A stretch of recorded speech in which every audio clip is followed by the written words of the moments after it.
Axis and Allies, 1914. I've had this game on the board for a few games in a row now. This is the initial setup of the game.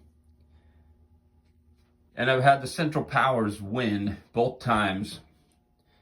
Even though the last time I pulled it out, I thought that it favored the Allies.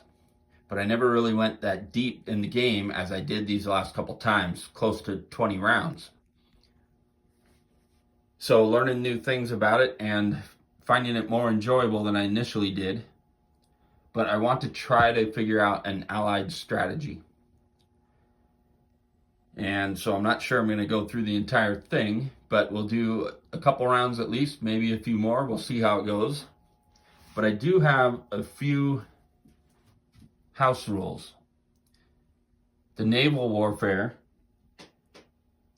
I like to do one round, same as the ground units. I don't like eliminating entire naval fleets on one attack.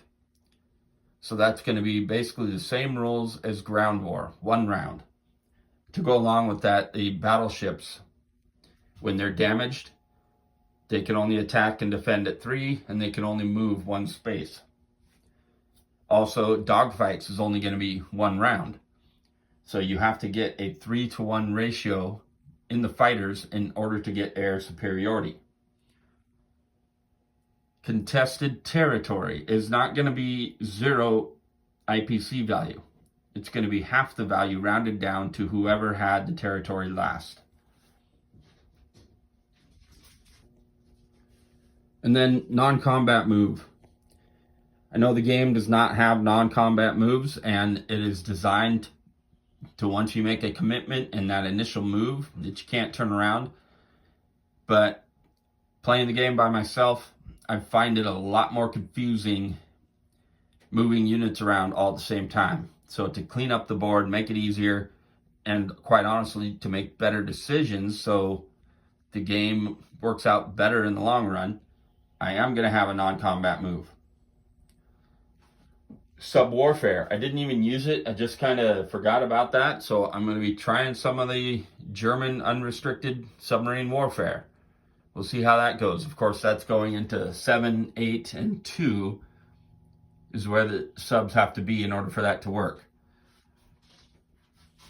And that is basically it. It is the Austrians who, of course, have to go first, and that is what I'm purchasing.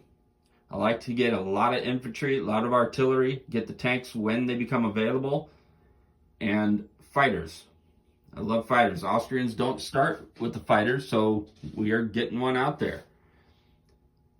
No artillery on this first turn because that would mean I only get 4 infantry, and I need the stacks of infantry, so we'll try to get artillery next turn. But their attacks are going to be everything from Trieste and Tyrolia, everything going into Venice. And then we are only going to move 1 infantry into Serbia. Serbia, of course, is the territory that you have to attack on that first turn, which is what started the war.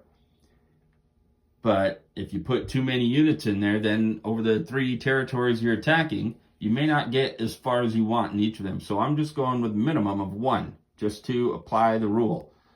And then everything else is going into Romania. That way I have all those units on the front against Russia.